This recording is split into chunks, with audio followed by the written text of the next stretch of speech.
On the morning of June 3rd, 1911, a woman began walking backward on the road from Matewan to Williamson, West Virginia, not shuffling, not stumbling, walking with the measured stride of someone who knows exactly where they are going, except that where they were going was where they had already been. She wore a black dress, a black bonnet, and no shoes.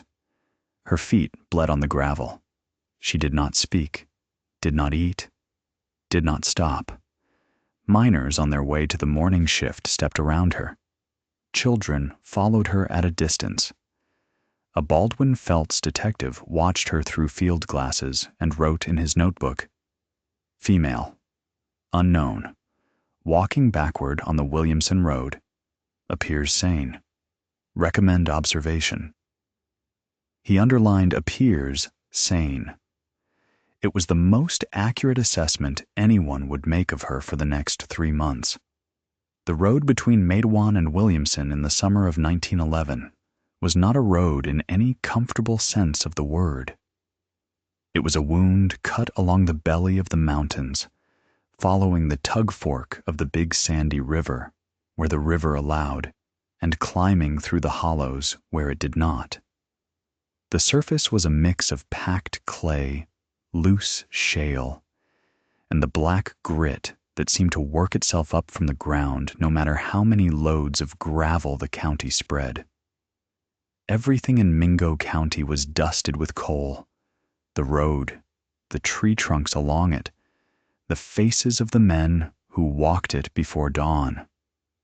The mountains pressed close on both sides, the ridgelines so sharp they looked cut with a blade against the June sky, and the tug fork ran brown and fast below the road's eastern edge, carrying the runoff of 2 states toward the Ohio. On the far bank was Kentucky. On the near bank was West Virginia. Both belonged, in every way that mattered, to the coal companies. It was a Monday morning, the 3rd of June. The day shift at most of the Red Jacket mines began at 6, which meant the men who worked them were on the road by 4:30, 5 at the latest, moving through the gray pre-dawn with their dinner pails swinging and their lamps unlit against the warming sky. They came from the company houses, the identical white clapboard boxes the Red Jacket Coal Company had built in rows along the hillsides, and from the hollows back in the mountains where the older families lived in houses that predated the coal economy and would, they hoped, outlast it. They came alone and in groups, talking low, the way men talk when they are walking towards something they would rather not think too hard about. The first man to see her was Audie Farrell, a loader on the number 3 shift who was running late and moving at a fast walk with his lamp bouncing against his hip. He came around a bend in the road where it curved close to the river, and there she was, maybe 30 yards ahead of him, coming toward him. Or rather, going away from him in the direction she was facing, which was back toward Matewan, while her feet carried her forward toward Williamson in reverse. He stopped. He blinked. He was 34 years old and had been in the mines since he was 14, and he had seen things underground that he did not discuss with his wife or his children, things that happened in the dark that you did not bring up into the light. But he had never seen anything like this. She was tall for a woman, maybe 5'7", and she walked with her back perfectly straight, her chin level, her arms loose at her sides. The black dress she wore was not a widow's formal weeds. It was a plain working dress, high-necked and long-sleeved despite the season, the kind a woman wore to do heavy labor. The black bonnet shaded her face, which was turned away from the direction she was moving, so that Audie, as she drew even with him and then past him without slowing, found himself looking at the back of her head rather than her face. She did not look at him. She did not acknowledge that he existed. Her bare feet, white against the black gravel, left faint impressions in the dust. And as she passed, he saw that the soles were torn and bleeding, a smear of red behind each step. He turned and watched her go. Then he turned back toward the mine and kept walking. He mentioned it to the men he worked with, and by the time the shift began, word had spread through the lamp room, and the lamp room talk had spread to the surface crew. And by 8 in the morning, there were men who had not seen her talking about what they had heard from men who had. By 10, the details had already begun to shift and grow. She was wearing funeral clothes. She was carrying a Bible. She was speaking in tongues. She was dead herself and didn't know it yet. None of this was true.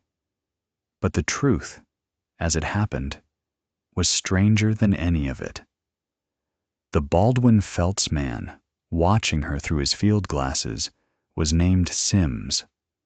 Robert E. Sims, though he had not used the full name since his mother died, and left no one else alive who called him anything but Sims. He was 38, lean and careful looking, with the kind of face that had learned to show nothing in particular. Baldwin Felts paid him to show nothing in particular while observing everything in particular, and he was good at his job. He had been in Mingo County for 4 months, part of the agency's expanding presence in the coal fields as the United Mine Workers made renewed efforts to organize the southern West Virginia fields. His official role was company detective for the Red Jacket Coal Company, which meant he lived in a boarding house in Williamson, kept his eyes on the miners and their families, attended church on Sundays to listen to the conversations, and filed weekly reports on who was talking to whom and what they were saying. He had seen the woman from his position on a low ridge overlooking the road, where he sometimes sat in the mornings to observe the foot traffic. He had the field glasses trained on her for nearly 20 minutes before she passed out of his sight around a bend, and in that time, he watched her with the careful, dispassionate attention he gave to everything. She was not pretending. That was the first thing he noted. The backward walk was not a performance for the people watching. She kept it up when she was alone on the stretch of road, when there were no witnesses except himself, watching from 200 yards away through the glass. Whatever she was doing it because she meant to do it, not because she wanted to be seen doing it. He wrote this in his notebook, too, though he did not put it in the report he filed that evening. Some observations he kept for himself. She walked through the morning and into the afternoon of that first day without stopping. This is a thing that ought to be said plainly. She covered approximately 7 miles on June 3rd in bare feet, in a black wool dress in June heat, backward, without stopping to rest, without eating, without drinking anything that anyone saw. The road between Matawan and Williamson runs along the river and climbs twice through short, sharp grades where the ridge pushes down close to the water. And she took these grades in stride, her feet finding the gravel with a certainty that suggested she had walked this road many times before in the ordinary direction, which, as it turned out, she had. But we are getting ahead of ourselves. Children followed her, as children will follow anything strange and slow-moving. A group of 5 or 6 of them trailed behind her for most of the morning, keeping a careful distance of about 10 feet, occasionally daring each other to get closer. One boy, maybe 9 years old, ran up behind her and tugged the hem of her dress. She did not react. He fell back, unsatisfied. He had wanted either acknowledgement or fear, and got neither. The children gave up by noon, when the heat made staying home seem wiser than following a woman to nowhere. 2 miners on their way home from the night shift tried to stop her. They stepped into the road in front of her, which, given the direction she was moving, was actually behind her, and held up their hands and said, "Ma'am, are you all right, ma'am? Can we help you?" She walked through them. They had to step aside or be walked into. One of them, a man named Chesco Vance, said later that when she passed close to him, he could see her face clearly in profile, and that her expression was not the expression of a madwoman or a woman in distress. It was the expression, he said, of a woman doing a job. He had seen that expression on the faces of the women who worked in the company store, and on his own mother when she was doing the hard arithmetic of making a miner's wage stretch across a family. It was the expression of concentration, of purpose, of something that had already been decided. He said, she wasn't crazy. She was working. That night she stopped, or rather, she did not stop, but the darkness slowed her. She sat on a rock outcropping above the river, ate nothing that anyone saw, and when the dawn came, she began again. She had covered perhaps 4 miles the second day before the first people were waiting for her.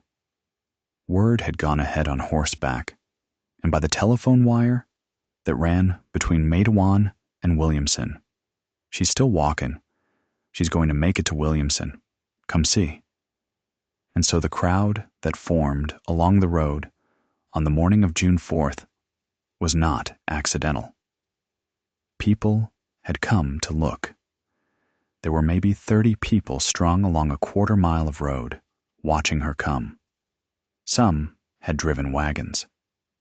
There was a man with a camera from the Williamson Daily News, though it is not clear whether any photographs survived. She walked through them all. She did not acknowledge the crowd any more than she had acknowledged Audie Farrell, or the children, or Chesco Vance.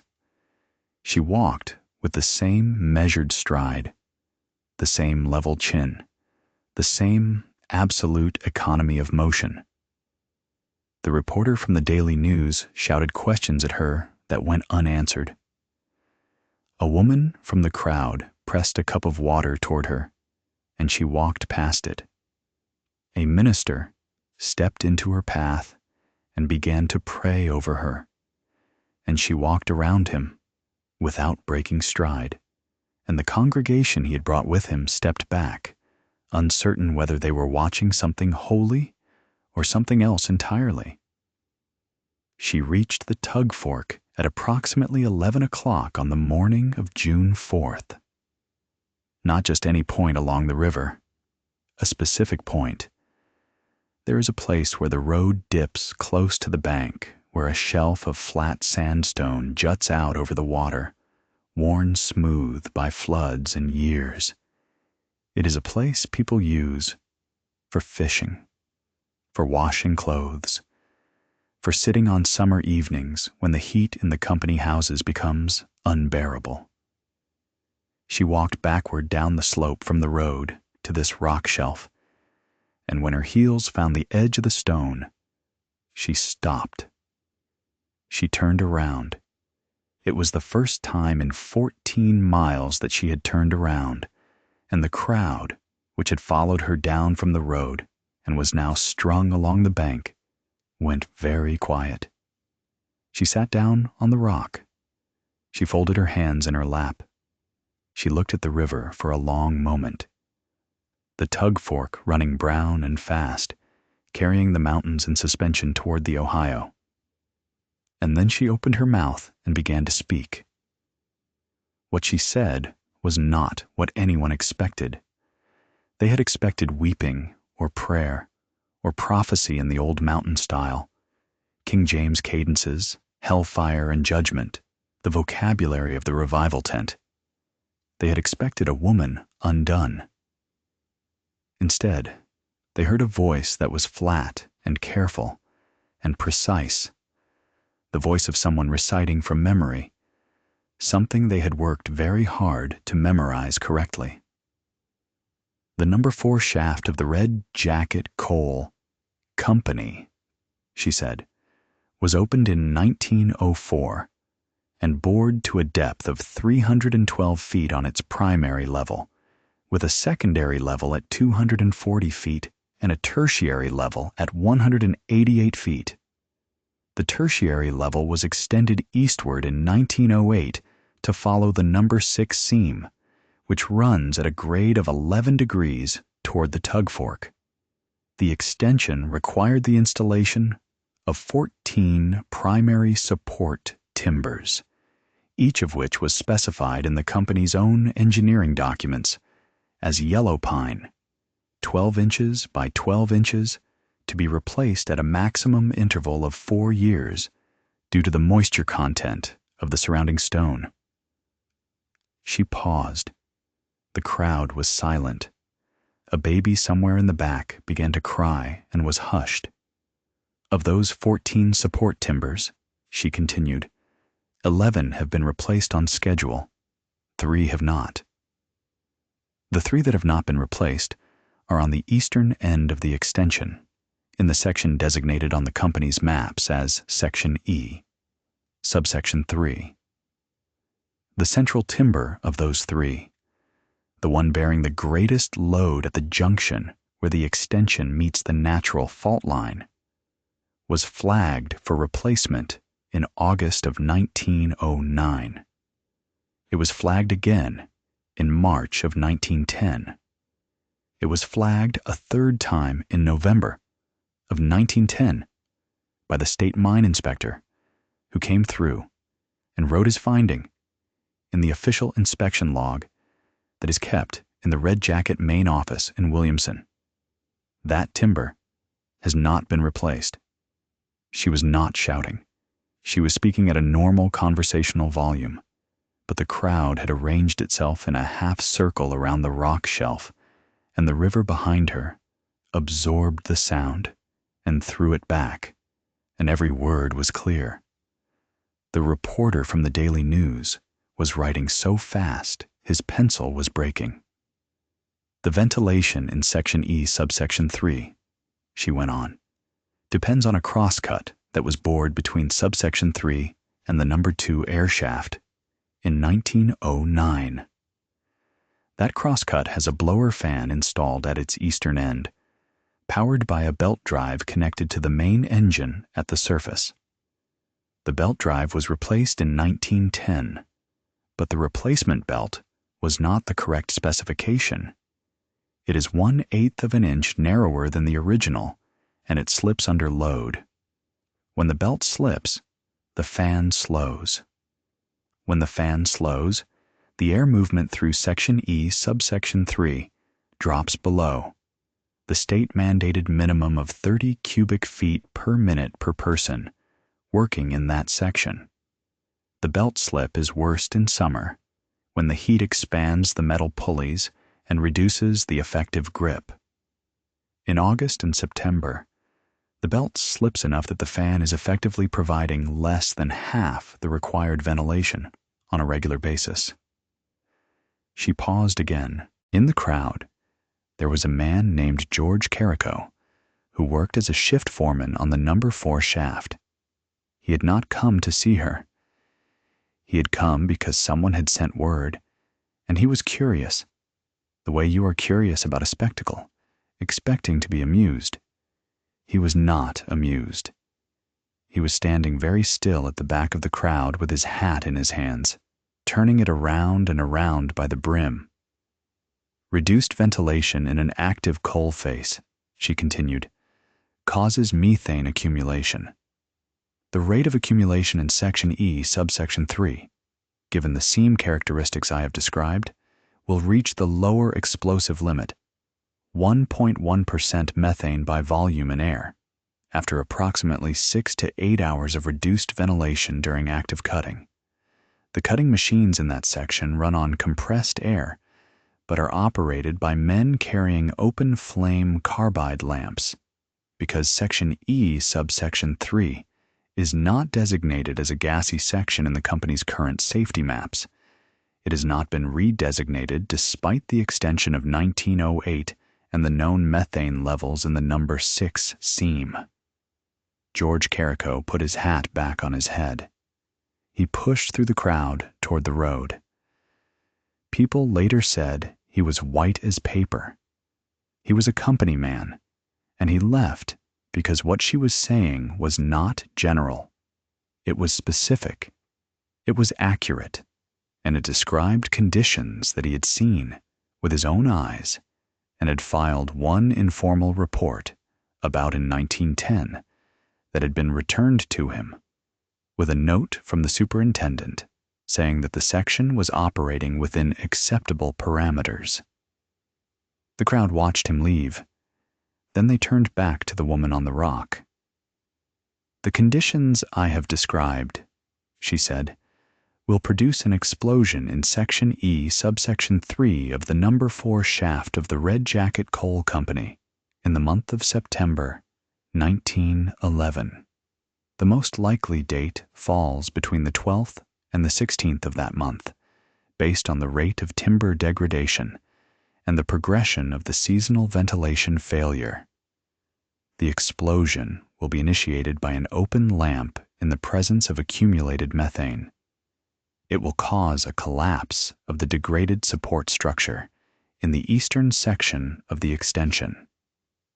The men working in that section at the time will not have time to escape."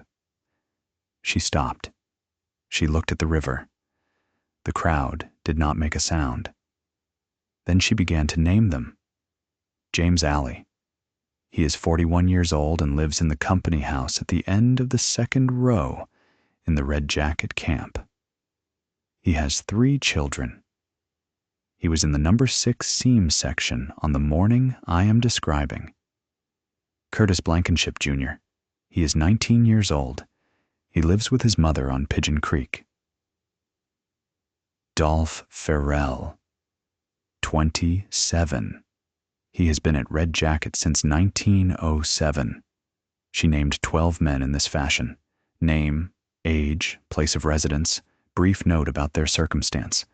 Each name fell into the silence like a stone into water, and the ripples spread through the crowd as people recognized faces, families, neighbors. A woman standing near the back began to cry when a name was spoken. Others went rigid with the specific attention of someone who has just heard something they need to hold very still to keep from shattering. She named Curtis Blankenship, Jr. second. She did not pause on the name. She did not waver. She said it with the same flat precision as all the others. Name, age, home, circumstance, and moved on to the next. Anyone watching her face would not have known from her expression that the name belonged to her son. By the time she finished the list, the crowd had grown to perhaps 100 people. Word was traveling up and down the road. The reporter from the Daily News had filled 2 notebooks. Agent Sims, who had followed her the entire distance and was standing at the back of the crowd, had filled a page and a half of his own. He was not writing what she was saying about the mine. He was writing descriptions of faces: who was there, who was reacting, who was known to him as a Union sympathizer, who was not. His job was not to listen to the content. His job was to assess the crowd. But he found himself, against his training, listening to the content. He had inspected mines. Before he was a detective, before the agency, he had worked 3 years for a steel company in Pennsylvania and had walked through enough industrial sites to to recognize the vocabulary she was using. She was not guessing. She was not performing. She was telling them what she knew. She spoke for 6 hours. She did not ask for water. She did not ask for food. She sat on that flat sandstone rock above the tug fork, and she told them, in the measured, unhurried voice of someone who has been waiting a long time to say what they have to say, and intends to say all of it, everything she had learned in 3 years of watching a mine kill the people she loved. She told them about the inspection reports and who had filed them and what had happened to the complaints that came from them. She told them about the company's relationship with the state mine inspectors. Not corruption, exactly, she said, but a mutual understanding. The inspectors were appointed by politicians who owed their positions to men who owned coal companies, and the inspectors knew, without being told directly, that findings which required expensive remediation were findings that would complicate everyone's life and advance no one's career. She named the inspector by name, Tom Pinson, but she did not condemn him. She said he was a man trying to do his job inside a system designed to make his job not get done. She said she had spoken with Pinson personally, and that he had told her, off the record, that the timber in Section E, subsection 3, was a problem that needed addressing. She said Pinson had filed his official report, and the company had filed its response, and the response had satisfied the official process, and nothing had been done. She told them about the belt drive on the blower, fan, again in technical detail, the pulley dimensions, the belt specifications, the heat expansion coefficient of the cast iron pulleys, the effect on fan speed. She had gotten this information partly from the mechanics who serviced the surface equipment, some of whom talked to her because she was the laundress and therefore invisible, the way all service workers are invisible to the men they serve. She had washed the shirts of the company's engineers and heard them talk over her head about problems they had no budget to fix. She had washed the shift foreman's collars and listened to him complain about the ventilation to his wife, who did not understand what he was saying, but whose concern she could see in the woman's face as she handed over the clean shirts. She told them about the carbide lamps.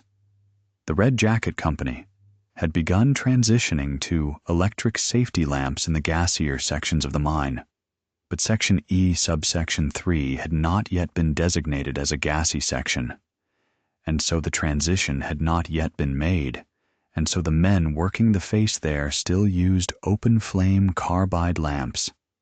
She said this was not an oversight. She said the company knew the section was accumulating methane. It was a known characteristic of the number 6 seam throughout the region, but that redesignating the section as gassy would require safety lamps, and safety lamps were an expense the company was delaying. She said the company had made a calculation, and the calculation was that the cost of the safety lamps was greater than the expected cost of an accident in that section, when you factored in the probability of an accident and the settlement amounts the company had paid in previous disasters, and the likelihood that it could delay litigation long enough to outlast the family's resources. She did not say this with anger. She said it with the flat, exhausted precision of someone who has spent 3 years staring at evidence and has reached a conclusion they wish they had not reached. This was, in some ways, the most frightening thing about her.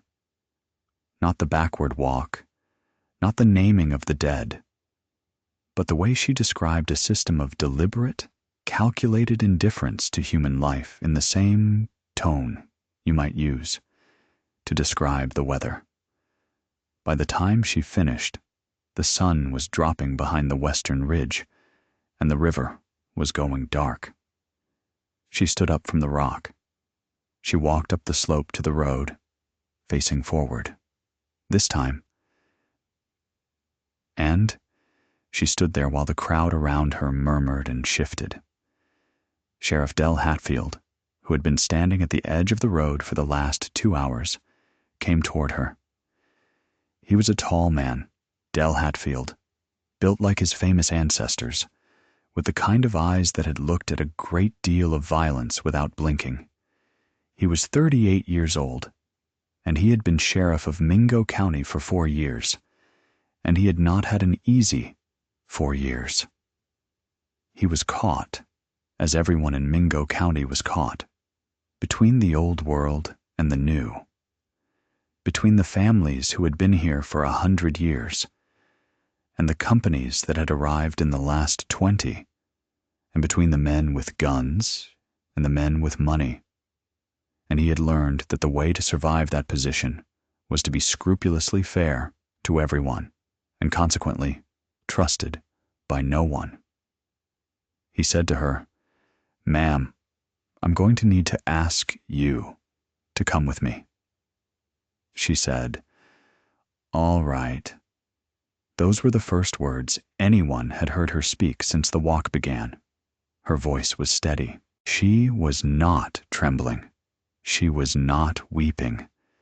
She had just stood up from 6 hours of testimony, and she said, "All right," in the same tone you might use when someone offers you a cup of coffee.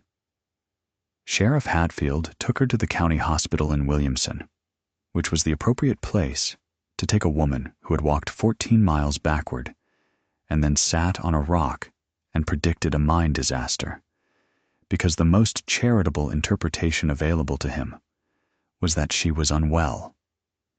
He did not necessarily believe the charitable interpretation, but it was the one that gave him the most time to figure out what was actually happening before anyone required him to do something definitive about it. He was, in his way, a thoughtful man. The hospital was a 2-story brick building on Harvey Street, 4 blocks from the Tug Fork, built with some of the money the coal economy had generated and tended by 2 doctors and a rotating staff of nurses, most of whom had been trained elsewhere and were working in Williamson because it paid and because the need was relentless. The woman they admitted on the evening of June 4th was assigned a bed in the women's ward, given a meal, which she ate with apparent normality, and examined by Dr. Elias Webb, who found her physically exhausted but coherent, with lacerated feet that needed cleaning and bandaging and no signs of fever or disorientation. He asked her name. She said, "Lenora Blankenship. I live on Pigeon Creek, about 3 miles above the Red Jacket main camp." He asked her if she knew what day it was. She said, "Sunday, June 4th, 1911. It was, in fact, Sunday, June 4th, 1911. He asked her why she had been walking backward. She looked at him the way it would later be reported. She looked at almost everyone who asked her a question, with full attention, as if she were assessing not just the question, but the questioner's capacity for the answer. Then she said, "I'll explain it to whoever needs to hear it, but I'd like to sleep first." Dr. Webb let her sleep. He told Sheriff Hatfield, who was waiting in the corridor, that she was not insane by any clinical measure he could apply. She was oriented. She was coherent. She was calm. Hatfield said, "I know."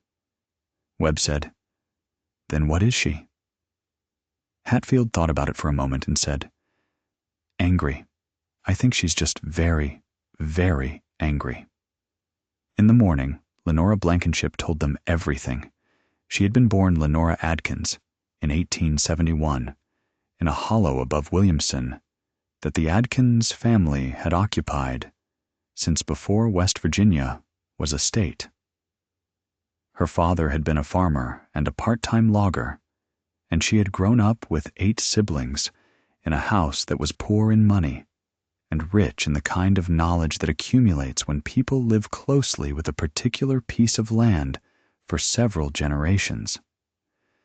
She had married Curtis Blankenship in 1889, when she was 18 and he was 22. Curtis was the son of a farming family from over the ridge, a quiet man with a talent for mechanical things. He could fix an engine the way some men can read a face, intuitively, by feel, by sound. They had 2 children. The older one, a girl named Margaret, had died of typhoid in 1901. The younger one, a boy, was Curtis Jr. Curtis Sr. had gone to work in the mines in 1903 when the coal economy expanded and the farming wasn't paying what it needed to pay. He had worked for the Red Jacket Coal Company in the number 3 shaft until 1908, when a roof collapse in the secondary level killed him and 4 other men. The company paid Lenora $40 and a letter of condolence signed by the superintendent. The $40 was gone in 3 months. She had taken in laundry to survive. "I was not educated in engineering," she told Sheriff Hatfield and Dr. Webb the next morning, sitting in the hospital room with her bandaged feet and her hands folded in her lap. "I have an 8th grade education. I can read and I can do arithmetic. What I have that you might call an education in engineering, I gave myself over 3 years because I had to." She explained it methodically. After Curtis died, she had spent 6 months in a grief that, by her own description, was also a rage. Not the wild, consuming rage of someone who cannot think, but the cold, patient rage of someone who can think and is directing all of that thinking at a single target. She had decided, within the first weeks after his death, that the collapse that killed him was not an accident. She had listened, over the years of her marriage, to Curtis talking about the mine, the little things, the running commentary any man brings home from his work. He had mentioned, more than once, the roof conditions in the secondary level. He had mentioned a place where the stone hung wrong, where the timber supports were placed too far apart, where you could see water seeping through a crack that had been there longer than the timber supports themselves. He had filed a complaint, or tried to. He had mentioned it to his shift foreman. The shift foreman had said he would look into it. The roof had come down in March of 1908, and Curtis Blankenship had been under it. Lenora had not filed a lawsuit. She did not have money for a lawyer, and she knew enough about how these things worked to know that the company would delay and delay until she couldn't afford to continue, and then settle for less than the $40 she'd already been paid. She'd written 1 letter to the state mine inspector's office and received 1 form letter back. She'd done what a woman in her position was supposed to do, which was grieve and survive. And then, in the fall of 1908, Curtis Jr., who was 16 years old, had told her he was going to work for the Red Jacket Coal Company. She said this without drama. She said it the way you state a fact that contains within it everything that needs to be understood. Curtis Jr. was 16, and he was the man of the house, and the farm wasn't paying, and there were debts, and the mine was paying $2.25 a day for a loader and $2.50 for a cutter. And it was the only economy that existed in Mingo County that could absorb a boy with no particular skill and give him wages. She had said to him, "Not Red Jacket."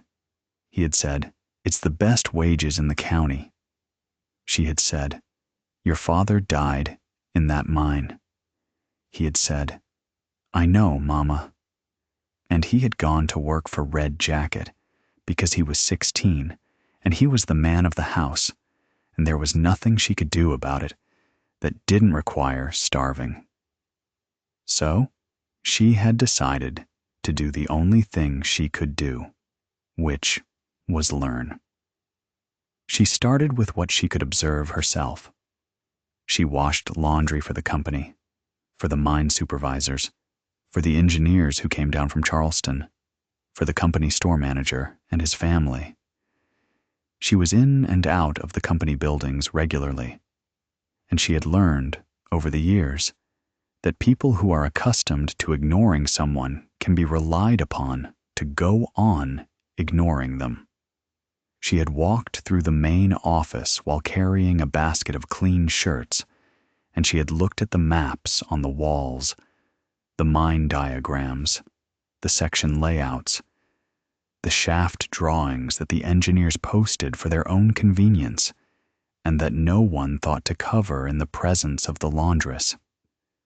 She had not been able to copy them, not at first, not in the presence of the engineers. But she had looked at them carefully and remembered what she saw, and later she had drawn what she remembered in a notebook she kept at home. She had done this over months, building up a picture of the mine's structure one remembered fragment at a time. She had read. The county library in Williamson had a small technical collection: engineering manuals, mining textbooks, some federal reports on mine safety. She had checked them out and read them with the same patient, grinding determination she brought to everything. She had no background in engineering, as she said, but she had enough arithmetic and enough intelligence to work through the calculations once someone explained the principles, and the textbooks explained the principles. She learned about roof loads and support timber specifications and ventilation requirements and methane behavior, and the lower explosive limit for combustible gases in confined spaces. She learned it the way a person learns a foreign language in their 40s, imperfectly, with effort, but with enough command of the grammar to say what needed to be said. She had cultivated Tom Pinson. The state mine inspector was not a corrupt man. She was careful to say this, here and in every subsequent account. He was a man in a difficult position who had done what he could within that position. She had introduced herself to him, carefully, on his second visit to the Red Jacket mines, and had told him plainly who she was and what she was doing. She had expected him to dismiss her.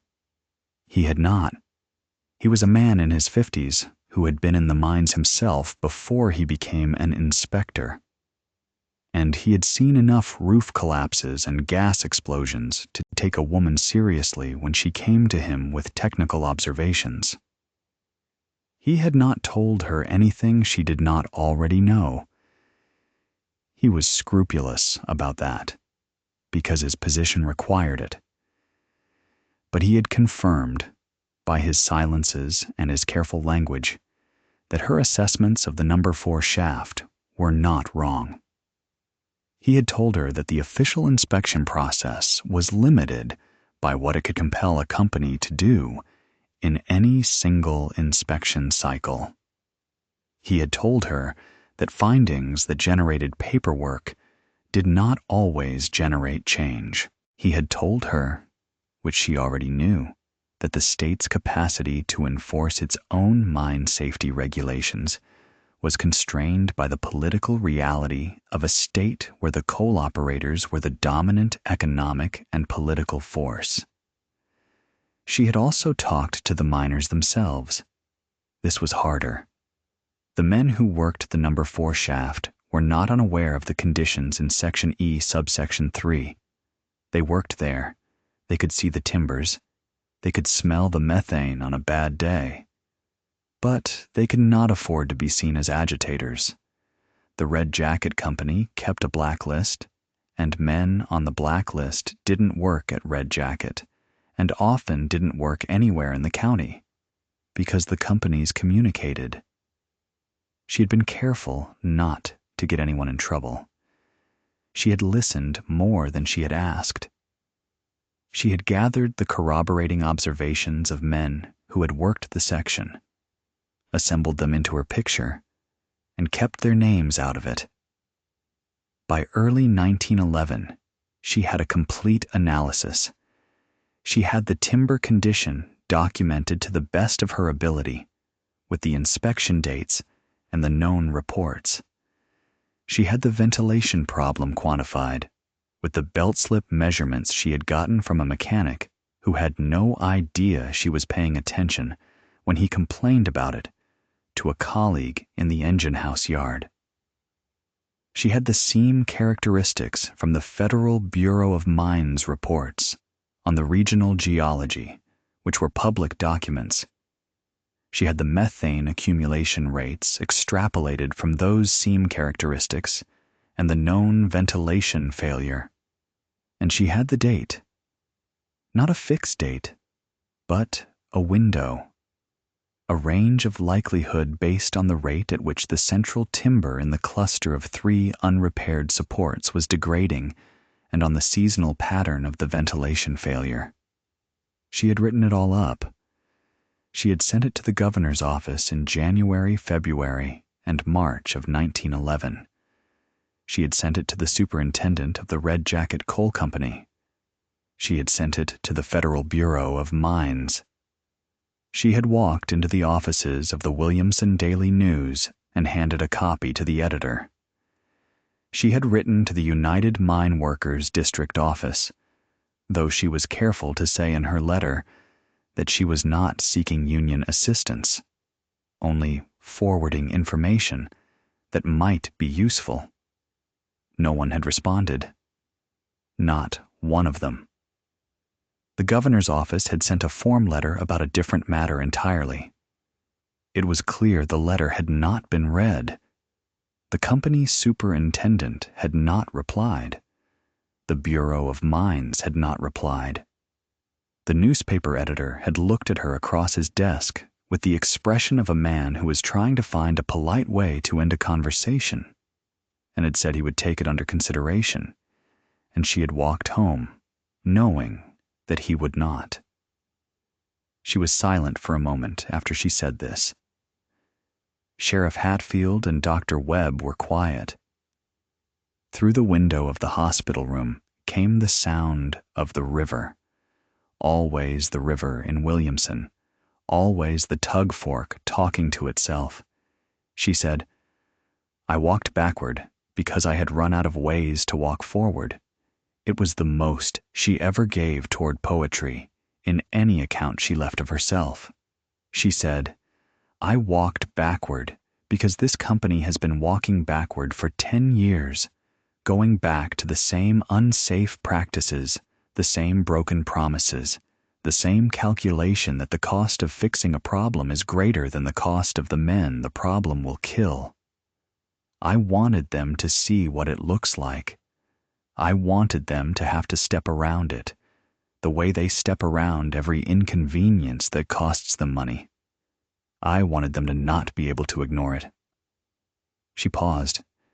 She said, "And I wanted my son to hear it.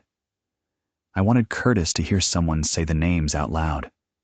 I wanted him to hear his own name said out loud, in the context of that mine.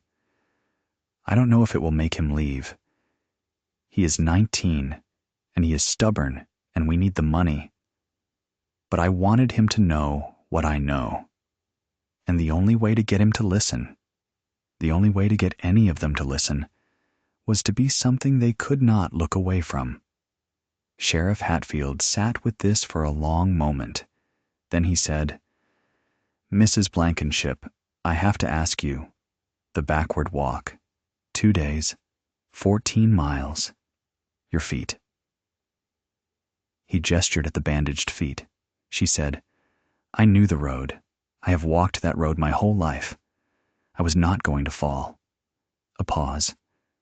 I was also not going to give them the satisfaction of watching me look where I was going. It was, in its way, a complete explanation. It was also a portrait of a person who had decided, at some point in the preceding years, that she was willing to pay a significant personal cost for the thing she was trying to do. The backward walk was not a breakdown. It was a calculated act of theater, undertaken by a woman who had exhausted every conventional means of communication and had arrived at the conclusion that the only language her audience understood was spectacle.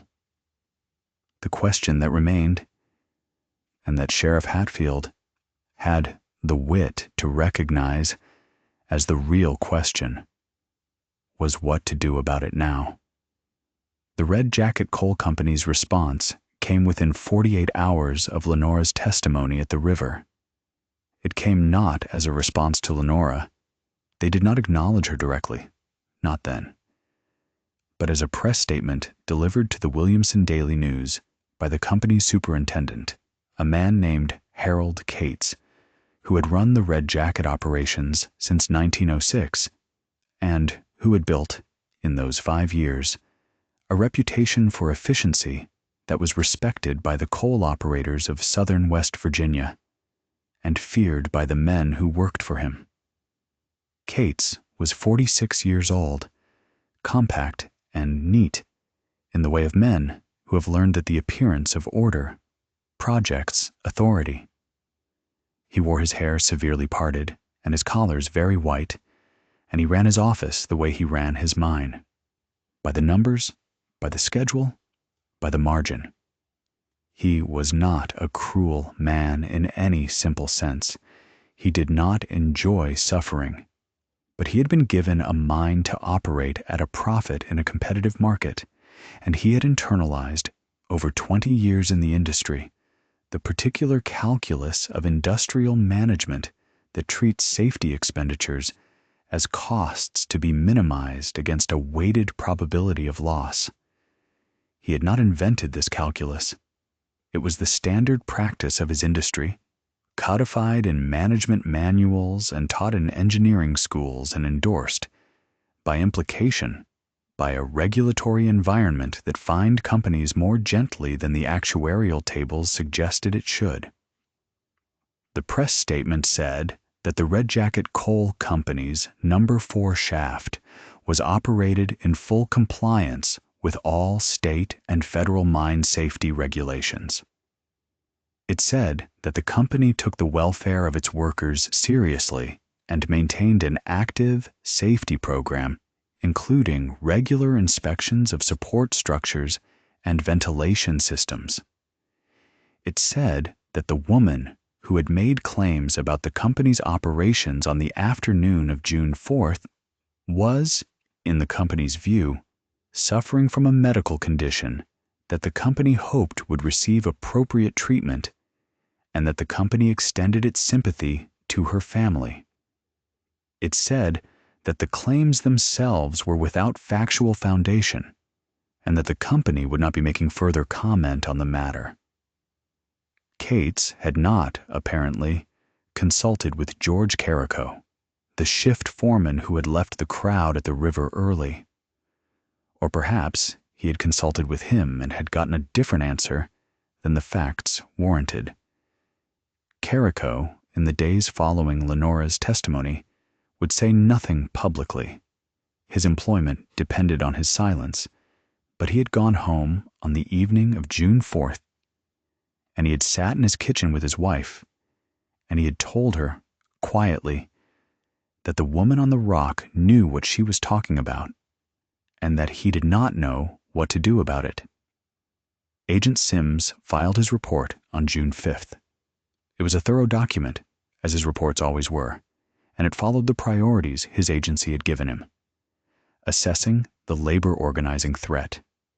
He noted that the woman, identified as Lenora Blankenship of Pigeon Creek, had no known affiliation with the United Mine Workers of America, the Socialist Party, or any other labor organization. He noted that her complaint appeared to be personal rather than political, motivated by the death of her husband and the continued employment of her son in the same mine. He noted that her technical knowledge of the mine's infrastructure was, in his assessment, unusually detailed and potentially accurate, though he was not an engineer and could not verify this. He recommended that the company review the specific conditions she had described, not because he believed a woman with an 8th grade education had necessarily diagnosed a mine accurately, but because the specificity of her claims created a documentation risk. If she was right, the company's prior receipt of her warnings, she had stated publicly that she had been writing to them for months, would be discoverable. This last point was Sims being, in his way, the most honest assessor in the room. He was not interested in Lenora Blankenship's welfare. He was not interested in the welfare of the miners in Section E, subsection 3. He was interested in his client's legal exposure, and he had the clarity to see that his client's legal exposure was significant. He sent a copy of this section of his report separately to the company's attorney, with a note suggesting that counsel review the correspondence files for any letters received from the Blankenship woman and assess the implications. The company's attorney, a man named Finch, who practiced in Huntington and came to Williamson only when he had to, did review the correspondence files. He found 3 letters from Lenora Blankenship, dated January, February, and March of 1911. Each letter contained a detailed technical analysis of the number 4 shaft conditions. Each had been filed in the correspondence log and acknowledged with a form letter of receipt and not otherwise acted upon. He sent Cates a private memo advising him to have the number 4 shaft inspected by a company engineer and to document any remediation performed, not because he believed the conditions were dangerous, but because the documentation would be useful if litigation arose. He used the phrase prophylactic documentation, which tells you something about the character of the advice being given. The company engineer who inspected the number 4 shaft on June 12th, 8 days after Lenora's testimony, was a man named Brill, who had graduated from the West Virginia University School of Mines 3 years earlier and had been working for Red Jacket since. He was 27 years old and conscientious, and he went into Section E subsection 3 with his lamp and his measuring tape and his notebook, and he spent 4 hours in there, and what he found he recorded accurately in his field notes. The central timber of the cluster of 3 unreplaced supports in the eastern extension was cracked along its lower face from a point approximately 4 feet above the floor to approximately 6 feet above the floor, and the crack had opened to a width he estimated at 3/16 of an inch at its widest point. He also found in the cross-cut blower fan that the drive belt was indeed undersized for the pulley, and that the fan was turning at approximately 70% of its rated speed. He wrote these findings in his field notes. He also wrote an assessment that the conditions, while imperfect, did not rise to the level requiring immediate shutdown, and that a replacement schedule for the timber and the belt should be established within the current quarter. He submitted this report to Superintendent Cates. Cates read it, noted the recommendation for a replacement schedule, and told his operations manager to add both items to the quarterly maintenance schedule. He did not specify a date. The quarterly maintenance schedule for the Red Jacket Coal Company covered the entire property: multiple shafts, surface equipment, ventilation, rail, and dozens of other items. And items added to it moved forward in priority according to the operations manager's assessment of urgency, which was itself shaped by production demands and budget constraints. The central timber and the belt drive were added to the schedule. They were not moved to the top of it. The state mine inspector, Tom Pinson, was in a different position. He had seen Lenora's testimony reported in the newspaper, a brief, mocking article with the headline that would follow her for the rest of her life. Backward Woman Predicts Doom. He had read the article with the particular discomfort of a man who knows that what is being mocked is not wrong. He had inspected the number 4 shaft twice in the previous 2 years. He had found the timber conditions in Section E, subsection 3 both times, and had flagged them in his reports. Both reports had generated responses from the company. Brief statements asserting that the conditions were being monitored and would be addressed in the normal maintenance cycle. That had satisfied the official process without producing any actual maintenance. He went back to the mine on June 20th and did a third inspection of Section E, subsection 3. He found the conditions he had found before, somewhat worse. He wrote in his official report that the central support timber in the eastern extension showed progressive deterioration and that the ventilation in the section was operating below the minimum required standard due to a mechanical deficiency in the blower fan drive. He recommended immediate remediation of both conditions. He submitted this report to the State Mine Inspector's Office and to the Red Jacket Coal Company. The company submitted its response within 2 weeks. The response noted that the conditions had been identified in the company's own inspection, conducted on June 12th, and that remediation had been scheduled within the current quarter.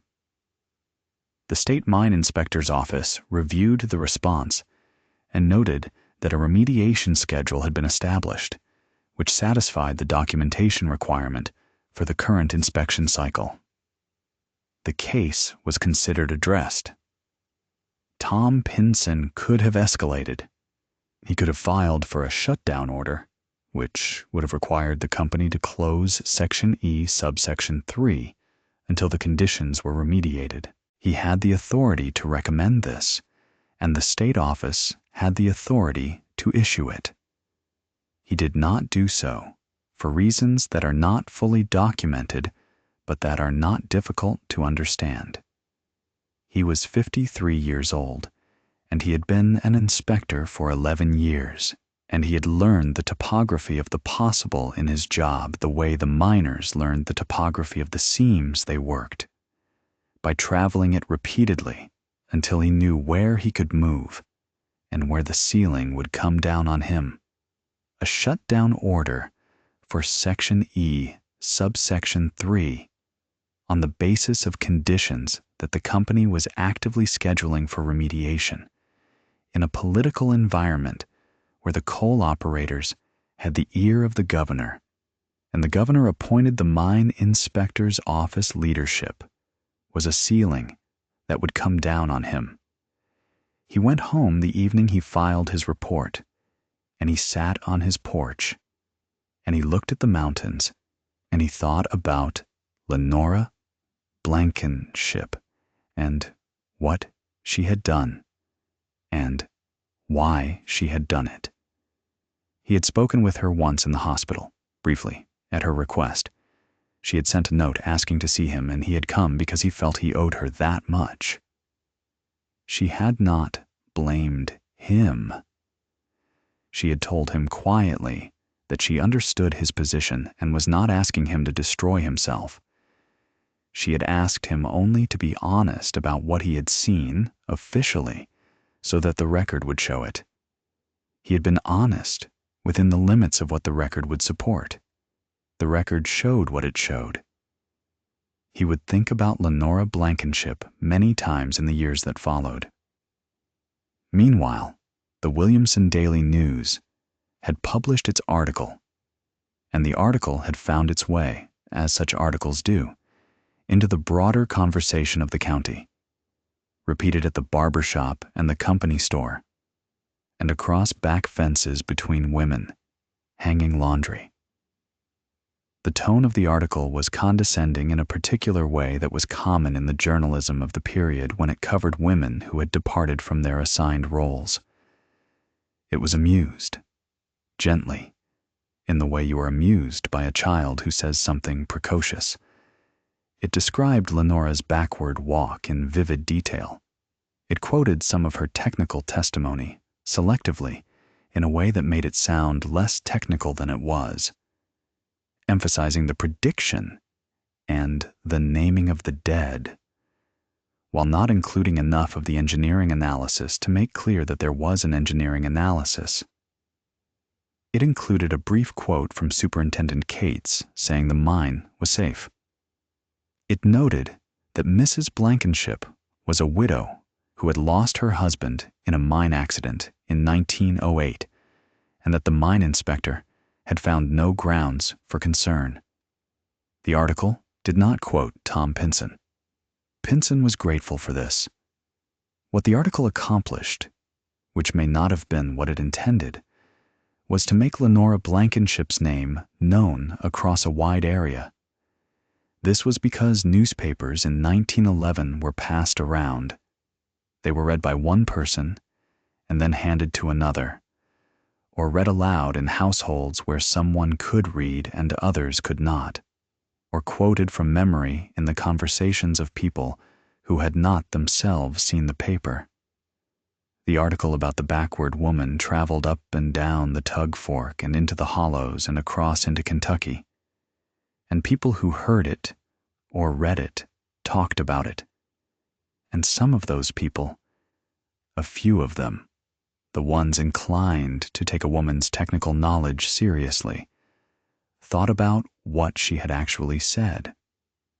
One of those people was a man in Charleston named Raymond Diller, who worked as a clerk in the Federal Bureau of Mines Regional Office, and who had a habit of cutting newspaper articles about mine conditions and keeping them in a file. He cut out the Williamson Daily News article and put it in his file. And he also wrote the name Blankenship in the margin next to the article's summary of her technical claims about the ventilation and the timber, and he put a question mark after it. Lenora herself returned to Pigeon Creek at the end of June. She had been in the hospital for 2.5 weeks, longer than her physical injuries required, partly because Dr. Webb had insisted she rest her feet properly, and partly because there had been a quiet negotiation, which she was not entirely party to, between Sheriff Hatfield and the hospital and the county about whether she could be held longer for a psychological evaluation. Sheriff Hatfield had concluded, after his conversations with her, that there was nothing to hold her for. She was not a danger to herself or others. She had committed no crime, and her stated beliefs about the mine, however unusual in their method of expression, were not delusional. He had said this plainly to the county judge, who had inquired, and the judge had agreed, and she had been discharged with her bandaged feet and her basket of belongings, and Hatfield had driven her home himself. On the drive, which was long and quiet, he had asked her one more question. He said, "Mrs. Blankenship, what do you want to happen now?" She said, "I want the mine to fix the timber and the fan." He said, "And if they don't?" She thought about it. She said, "Then I want there to be a record. I want it written down by enough people in enough places that when the thing happens, they can't say they didn't know. They won't be punished. I'm not a fool. I know they won't be punished. But I want there to be a record. I want someone to be able to say someday what was known and when and by whom and what was done about it. She was quiet for a moment. Then she said, "And I want my son to get out of that section." Hatfield said, "Have you talked to Curtis about that?" She said, "I'm going to talk to Curtis about that." Curtis Jr. was, at the moment of this conversation, unaware that his name had been spoken on a riverbank to a crowd of 100 people and published in the newspaper and discussed over the length and breadth of Mingo County. He had been on a 2-week shift. The company ran some crews on extended shifts during peak summer production, and had been underground when his mother made her walk and her testimony. And he had come home to find her gone and to hear from the neighbors what had happened. He had ridden into Williamson to see her at the hospital, and she had told him, from her bed, what she knew about the number 4 shaft, and he had sat very still and listened. And then he had said, "Mama, you walked backwards 14 miles. She had said, "I did." He had said, "Your feet," she had said, "they'll heal." He was, by all available accounts, a young man of strong feeling and strong stubbornness, and he had inherited from his father the tendency to process things quietly before saying anything about them. He had sat with his mother for an hour that day, not saying much. When he left, he had told her he would think about what she had said. She had told him to think fast. What he did, in the weeks that followed, was not exactly what she had hoped for. He did not transfer to a different section. He did not quit the mine. He was working under the company's labor contract, which obligated him to a term of employment, and beyond the contractual reality, there was the economic reality. The money he was making was what stood between his mother and destitution, and he knew it, and she knew it, and the circularity of the situation, the mine paying her son to risk his life so that she could afford to continue investigating the mine, was not lost on either of them. What he did instead was begin to pay closer attention. He started noticing the things she had told him to look for: the timber in the eastern extension, the sound the fan made on hot days when the belt was slipping, the smell of gas at the face when the ventilation was low. He was not an engineer, but he was his father's son, and he could read a mechanical system the way his father had, by attention and by feel. He noticed. He kept his observations to himself mostly, because talking too loudly about safety conditions was the kind of thing that got a man noticed by the foreman, and noted in the kind of books that weren't the inspection log. He spoke once to George Carrico, the shift foreman, not about the specific conditions, but about getting reassigned to a different section. Carrico said the assignment decisions were made by the operations manager and that there was nothing he could do. Carrico was telling the truth, or most of it. He was also a man with a family of his own, and he was walking a line that was not straight between what he knew and what he could afford to say. He knew. And Curtis Blankenship was a 19-year-old miner with a mother who had walked backward down a public road and predicted his death. And Carrico could not look at him without feeling something that his daily functioning required him to set aside. Lenora, at home on Pigeon Creek, began writing again. She had her notes. She had always had her notes. The careful accumulation of 3 years, handwritten in composition books she kept in a tin box under the floorboard of her bedroom, the same place her mother had kept important papers, because that was the kind of wisdom about safekeeping that passed between generations in hollows where documents had a tendency to disappear. She added to the notes everything that had come from the hospital conversations, from the newspaper coverage, from what she had learned through Tom Pinson's careful silences. She added Brill's inspection of June 12th. She had gotten the gist of it, not the document itself, from the mechanic who had been told to schedule the belt replacement, who had mentioned it in passing to someone, who had mentioned it to someone, who had mentioned it to her. She drew diagrams. She revised her calculations, and she wrote letters. More letters, better letters. She had been writing to officials in the abstract, addressing them formally, laying out her case, and she had received nothing in response. Now, she changed her approach. She wrote to specific people, by name, with specific questions. She wrote to the director of the Federal Bureau of Mines and asked him, by name, what the Bureau's procedure was when a private citizen with documented evidence of a mine safety violation had not received a response to her submissions. She wrote to the governor of West Virginia and asked him, by name, what oversight the state provided for mines where the state inspector had twice documented unremediated safety violations without result.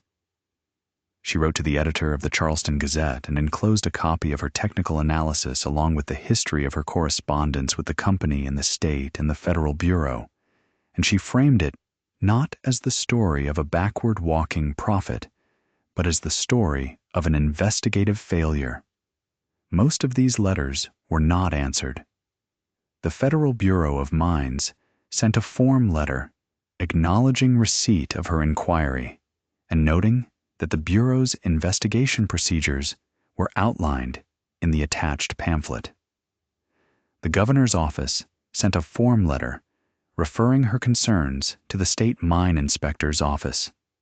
The Charleston Gazette did not respond. The Williamson Daily News, having already established its position on the matter, ran one more item about her in August. A follow-up piece checking in on the backward woman that was, if anything, more dismissive than the first. The piece noted that the mine was still operating normally and that the woman's prediction had not come to pass, as if September had already come and gone. Agent Sims, during this period, continued his investigation of Lenora, not actively, but as a background concern. He had determined that she had no UMW ties, but he was bothered, in the professional way of a thorough man, by the quality of her information. Someone had talked to her. Someone inside the mine operation, or inside the inspection apparatus, had given her data that she could not have obtained purely through observation. He suspected Tom Pinson, not that Pinson had given her documents, which he was confident he had not, but that Pinson had confirmed things for her, had allowed her accurate picture to be confirmed as accurate, and this confirmation had given her the confidence to stake her credibility on it publicly. He was right about this in essence, though not in the details. He wrote in his notebook, source, likely multiple. Technical knowledge not independently derivable. Inference, network of informants, informal, within mine operation and inspection apparatus. He underlined informal because the formality of a union organizing network was what he was paid to look for, and this was not that. This was something more diffuse, more personal, more difficult to address through the usual methods. He had one conversation with Lenora during this period, in late July. He came to her house on Pigeon Creek. It was a small frame house, 2 rooms, a kitchen garden, a woodpile, a view of the ridge to the east. And he knocked on the door, and she answered it, and she looked at him with immediate, complete recognition.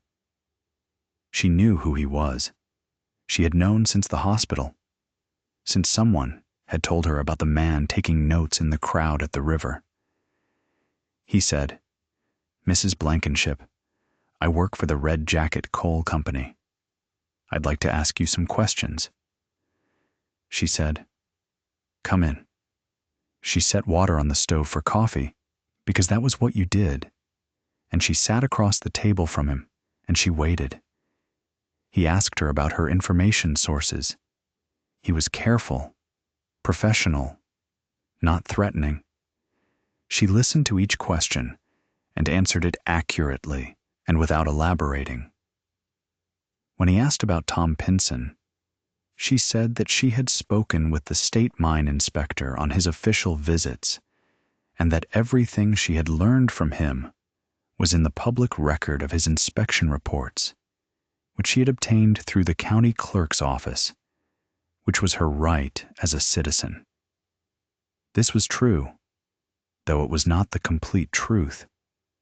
But the part she was leaving out, the confirmations, the silences, the things that passed between 2 people who both knew something and could not say it directly, was not something she could testify to, and neither could he. He asked about the belt drive measurements. She said she had observed the surface equipment during the times she was in the engine house yard doing laundry pickup, and she had measured the pulley with a tape measure she carried in her apron pocket for the purpose. He looked at her for a moment. He said, "You measured the pulley." She said, "I did." He said, "While doing laundry?"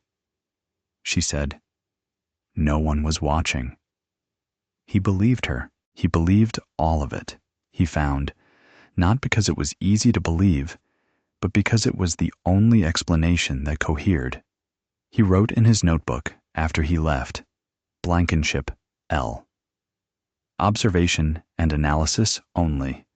No evidence of union connection. Recommend no further investigation. Assess probability of accuracy. High. He looked at that last sentence for a while, and then he closed the notebook and drove back to Williamson. He did not tell the company that he assessed her probability of accuracy as high. He put it in his private notes, not his filed report. This was a small act of withholding that would not change anything that happened, but it is worth recording, because it is the closest anyone in authority came, in the months before September, to saying out loud what they knew. September came the way September comes in the mountains, slowly, the heat breaking in stages, the mornings turning cool before the days caught up, the ridges beginning to color at their tops. The river ran lower in September, the summer rains tailing off, and you could see the rocks in the Tug Fork that were submerged in June. The mines ran full in September, catching up the summer's production shortfalls before the winter shipping season. In the number 4 shaft of the Red Jacket Coal Company, the belt on the blower fan drive had not been replaced. It was on the quarterly maintenance schedule, listed 8th among the mechanical items to be addressed in the 3rd quarter. The first 7 items had been completed. The 8th had been deferred to the 4th quarter because the belt supplier in Charleston had been slow with the order, and the operations manager had noted that the fan was still running at reduced capacity but had not yet failed completely, and that the section was still producing at target, and that the delay of 1 additional quarter on a degraded but functioning system was an acceptable operational risk. He had not noted in this assessment Lenora Blankenship's prediction, or Tom Pinson's inspection report, or the company engineer's field notes from June 12th. These documents were in the files. They were not in his head when he made his assessment of acceptable risk. The central timber of the cluster of 3 unreplaced supports in Section E subsection 3 had not been replaced either. It was on the quarterly maintenance schedule, listed 4th among the structural items to be addressed. The first 3 had been done. The 4th had not been done because the crew that was supposed to replace it had been assigned to a more urgent repair in the number 2 shaft, a roof problem in the main haulage way that was affecting production, and the supervisor had determined that the eastern extension repair, being less immediately critical, could wait 1 additional week. The week had turned into 2 weeks, and then into September. On the night of September 13th, the crew working the night shift in Section E subsection 3 finished their cutting and left the face at 2 in the morning. The ventilation in the section had been running at reduced capacity for 4 days straight. The belt had been slipping badly in the early September heat, and the fan was turning at less than 60% of rated speed. The methane had been accumulating. By 2 in the morning, the concentration at the face was above the lower explosive limit. The night shift crew, leaving, did not take a gas reading. The standing order for the section did not require a gas reading at the end of shift because the section was not designated as gassy. The day shift began at 6. The first men into Section E subsection 3 on the morning of September 14, 1911, were carrying carbide lamps. The explosion in Section E subsection 3 of the number 4 shaft of the Red Jacket Coal Company occurred at approximately 6:17 on the morning of September 14, 1911. It was not a large explosion, as mine explosions go. It was contained by the section's geometry. The force of it channeled eastward along the extension before it hit the natural fault line that Lenora had described in her technical analysis and deflected upward into the roof. The deflection brought down 20 feet of roof along the eastern end of the extension, which had been supported at that point only by the degraded timbers. The cracked central timber shattered completely under the impact. The section collapsed. There were 11 men working in Section E subsection 3 and the adjacent cutting faces when the explosion occurred. 2 of them were at the section entrance, near enough to the haulage way to be thrown clear by the concussion and to reach the main shaft under their own power. They were burned, one seriously, but they survived. The other 9 did not. The names of the 9 who died were James Alley, 41, 3 children; Ellis Prater, 33, recently married; Dolph Farrell, 27, 4 years at Red Jacket; Silas Muncy, 52, the oldest man in the section, who had been in the mines since he was 15 and had survived 2 other accidents and had intended, he told his wife that morning, to work another year and then retire to the farm. Luther Vance, 24, cousin of Chesco Vance; Henry Stratton, 31; Booker Caldwell, 38, one of the few black miners employed by Red Jacket who had come up from Virginia in 1907; Clarence Alderman, 19, and Curtis Blankenship, Jr., who was also 19 years old and who had been working in Section E subsection 3 for 14 months. The 3 men whose names Lenora had spoken at the river, who were not among the dead, were Thomas Rourke, who had been transferred to the number 2 shaft 2 weeks earlier after complaining about a knee injury, Harold Blevins, who had been reassigned to surface work when the operations manager needed a man on the coal tipple, and Amos Dean, who had not come to work that morning because his youngest child was sick. Rourke and Blevins had been moved, at least in part, because of what they would later describe in separate conversations as a feeling of unease that had been building since the summer, a feeling connected, even if they would not fully say so, to the names they had heard spoken on a riverbank in June. No single supervisor had officially acted on Lenora's warning, but two supervisors had, quietly, independently, moved men they knew out of the section she had named. The human response to prophecy, it turns out, is not simply belief or disbelief. It is something more complicated. A hedge, an unacknowledged concession, a partial capitulation to the possibility that something might be true even when you have committed yourself to saying, it is not. The explosion was heard on the surface as a deep, percussive thud, felt more in the chest than heard with the ears, followed by a gust of coal dust and methane-laden air from the shaft opening that sent the surface workers scrambling backward. The company whistle blew the disaster signal.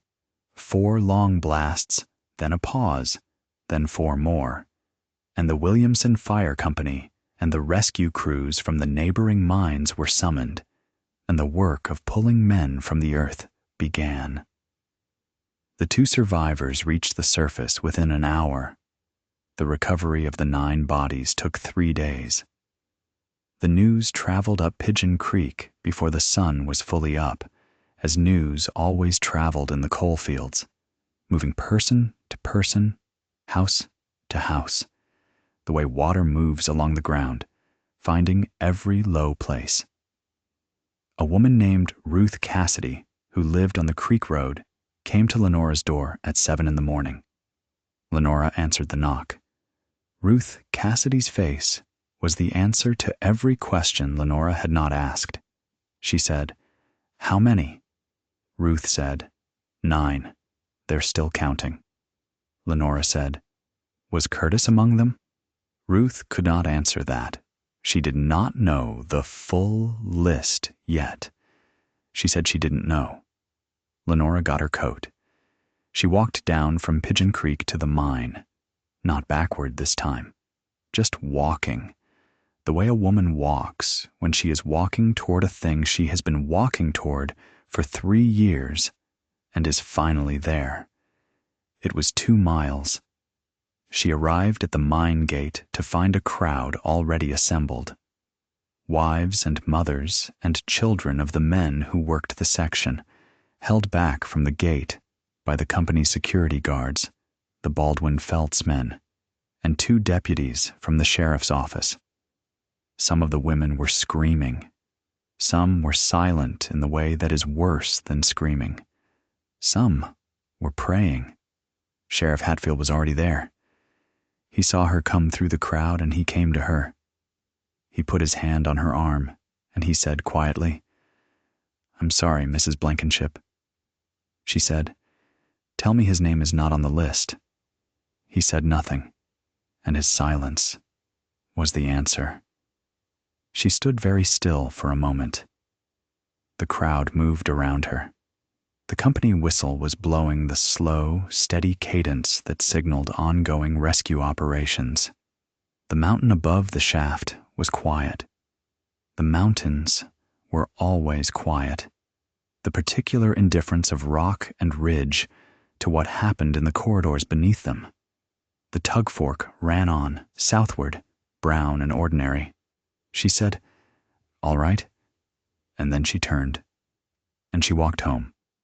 What happened to Lenora Blankenship in the weeks and months after September 14th, 1911 has been the subject of considerable subsequent commentary, most of it focused on the question of how she behaved, on the fact that she was calm, that she was not observed weeping publicly, that she returned to her laundry work within a week of her son's death, that she did not break down in any of the visible, recognizable ways that were expected of a mother who had lost her only surviving child. People found this cold. The newspaper, when it covered the disaster, mentioned her in a sidebar, noting that she had predicted the explosion and asking whether she felt vindicated. She had given a brief statement through Sheriff Hatfield, saying only that she did not feel vindicated. That vindication would have required the prevention of the disaster, and that she was requesting that the Bureau of Mines conduct a formal investigation. What she was doing, which people who looked only at the surface missed entirely, was working. She had been carrying this burden for 3 years. The knowledge of what was coming, the futile warnings, the methodical building of a record. And now that the thing had come to pass, she was not going to stop doing the only thing that had ever been worth doing, which was making sure the record was complete. She did not need to fall apart. She had been falling apart, in her way, for 3 years, just not where anyone could see it. She'd been doing her falling apart in the privacy of a 2-room house on Pigeon Creek, while writing letters that nobody answered, and doing laundry for the men who ran the mine that was going to kill her son. She took her tin box from under the floorboard. She took out the composition books. She reviewed everything she had accumulated over 3 years, annotated it against what was now known about the disaster, and assembled it into a single organized document. She drew final diagrams of the section layout and the support configuration and the ventilation system. She wrote a cover letter explaining, in clear, chronological order, what she had known, when she had known it, what she had done about it, and what the outcomes of those actions had been. She included dates, names, and specific facts that were verifiable through official records. She made 3 copies of the complete package: the analysis, the diagrams, the correspondence history, the cover letter, in her own handwriting. It took her 2 weeks. She sent 1 copy to the Federal Bureau of Mines in Washington.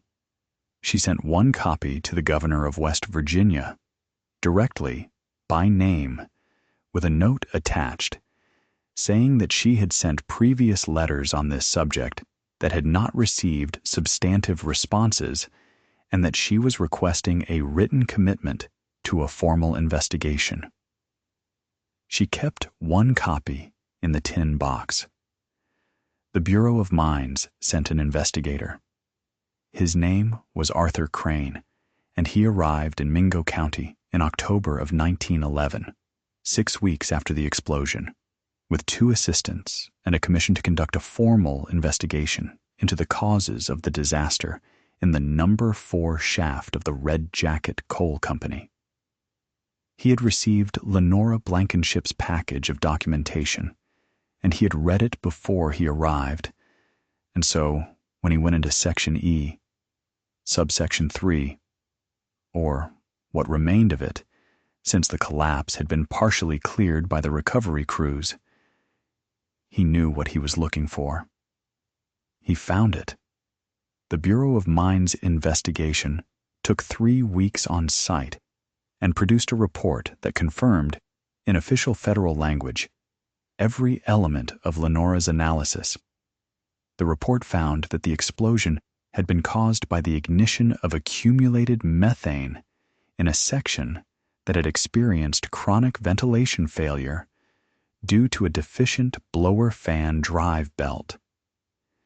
It found that the roof collapse had been caused by the catastrophic failure of 3 support timbers that had been flagged for replacement in August 1909, March 1910, and November 1910, and had never been replaced. It found that the section had not been properly designated as gassy, despite methane seam, characteristics that warranted such designation, and the corresponding requirement for safety lamps. It found that the open flame carbide lamps carried by the miners entering the section on the morning of September 14th had provided the ignition source. The report also noted, in a carefully worded section near the end, that the causes of the disaster had been documented and communicated to the company, to state inspection authorities, and to federal authorities prior to the event, and that these communications had not resulted in remediation. This section did not name Lenora Blankenship by name. It referred to concerned parties and prior notifications, but it was not ambiguous about what it was describing. The Red Jacket Coal Company was fined $800. This is worth repeating. $800. 9 men dead, the cause of their deaths documented in precise technical detail in 2 separate engineering reports. Before the event, the company notified 3 times by the state mine inspector, notified by the Bureau of Mines Investigation afterward, and the consequence was a fine of $800. This was not unusual. It was standard. Mine disaster fines in the early 20th century were not calculated to reflect the cost of human lives or to deter future negligence. They were administrative penalties calibrated to the regulatory framework of an industry that, through its political influence, had shaped that framework to its advantage.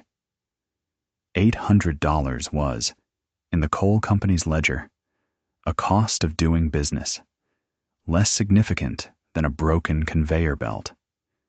No criminal charges were filed against any individual, not against Superintendent Cates, not against the operations manager who had deferred the maintenance, not against the shift supervisors who had not ordered gas readings. The legal doctrine of employer liability in this era, in West Virginia, did not readily accommodate criminal prosecution for workplace deaths resulting from negligence rather than direct intent.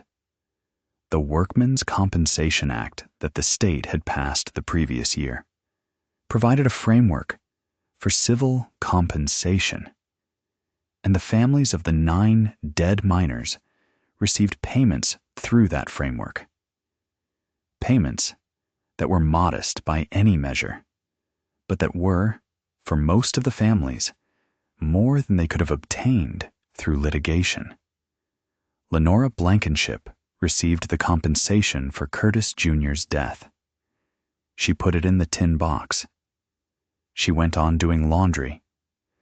The state legislative committee that had been convened to investigate the state's mine inspection apparatus convened partly in response to the disaster and partly in response to public pressure that the disaster had intensified, held hearings in Charleston in December of 1911. They summoned Superintendent Cates, who testified that the company had operated within all applicable regulations. They summoned Tom Pinson, who testified carefully and accurately about his inspection findings and recommendations, and who, for the first time, said in an official setting that the company's response to his recommendations had been inadequate and that the state's enforcement mechanism for inspection findings was insufficient. He was not punished for this testimony, though he was not promoted either, and he retired from the inspector's office in 1913 with a pension that was smaller than it should have been. They summoned Lenora Blankenship. She arrived in Charleston on a cold morning in December, having traveled by train from Williamson.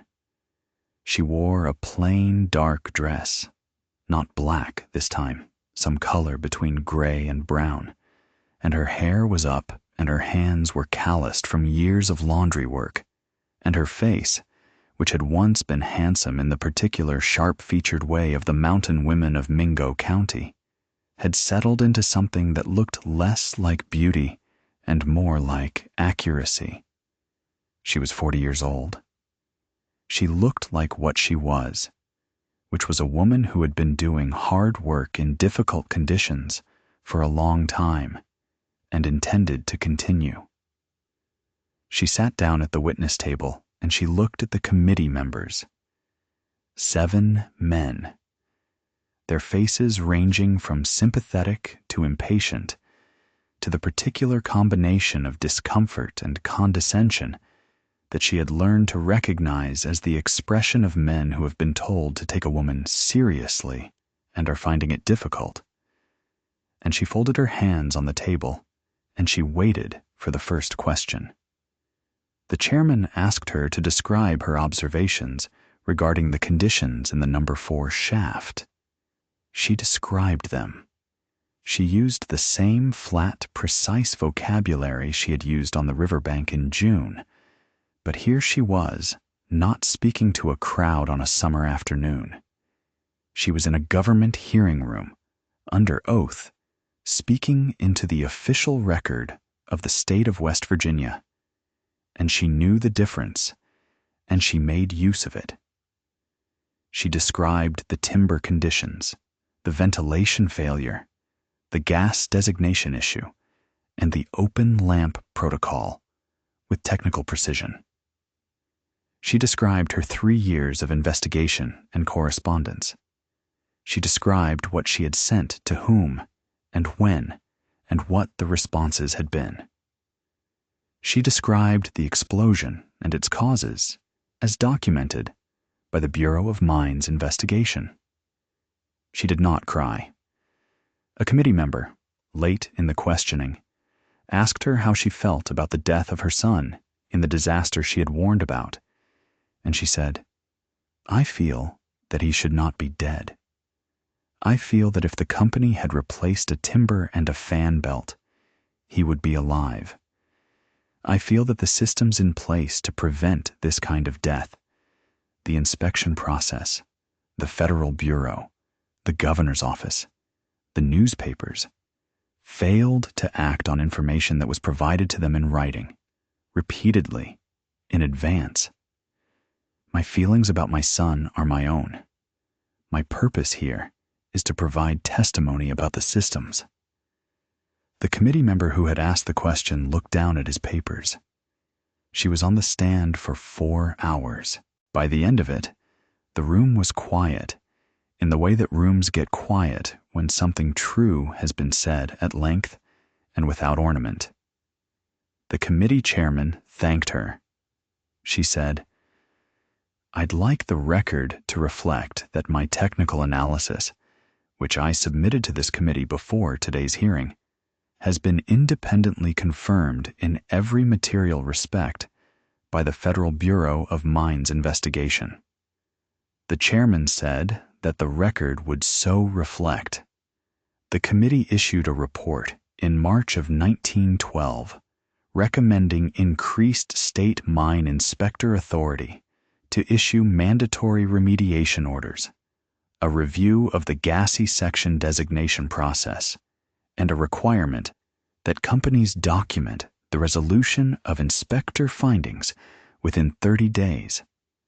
The report was implemented, partially, in legislation passed in 1913 that amended the State Mine Safety Code. The amendments strengthened the inspection enforcement framework and added several provisions that directly addressed conditions similar to those that had caused the number 4 shaft disaster. The legislation was not perfect and was not as strong as the committee's recommendations. But it was something. It was a start. Tom Pinson testified before a different legislative subcommittee the following year, making the same arguments more officially, and cited Lenora's analysis as the most comprehensive private documentation of mine safety conditions he had encountered in his career. He retired in 1913, as noted. He lived until 1931. He kept a copy of the Bureau of Mines report on his study shelf for the rest of his life. Harold Cates, the Red Jacket superintendent, remained in his position until 1919, when he moved to a larger company operation in McDowell County. He never publicly acknowledged Lenora Blankenship's analysis or the disaster's preventability. His private feelings about the matter, if he had any, are not recorded. Agent Sims left Mingo County in 1913, reassigned to the Baldwin-Felts operations in Kanawha County. He was in Matewan on May 19, 1920, when the Matewan massacre occurred. The shootout between Baldwin-Felts agents and the town's chief of police, Sid Hatfield, a cousin of Dell, that killed 7 Baldwin-Felts agents and 2 miners, and became one of the defining moments of the West Virginia mine wars. Sims was not among the casualties. His subsequent history is not well documented.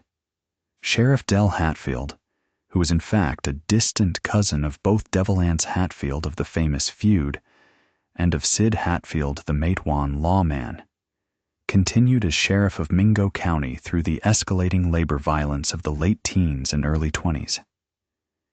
He walked the same line he had always walked, scrupulously fair, trusted by no one, doing his job in conditions that made his job nearly impossible.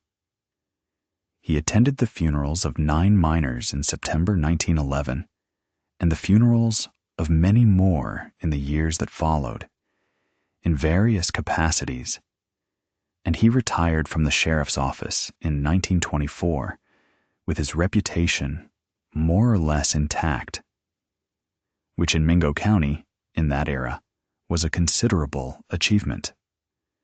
George Carrico, the shift foreman who had left the crowd early on the riverbank, left the Red Jacket Coal Company in November of 1911, 2 months after the explosion.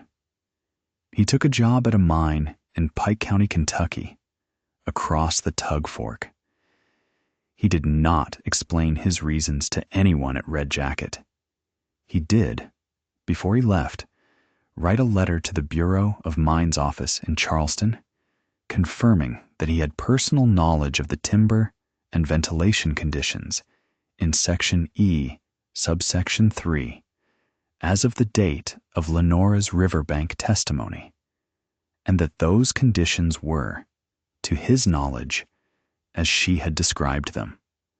The letter arrived after the Bureau investigation had concluded, but it was added to the file.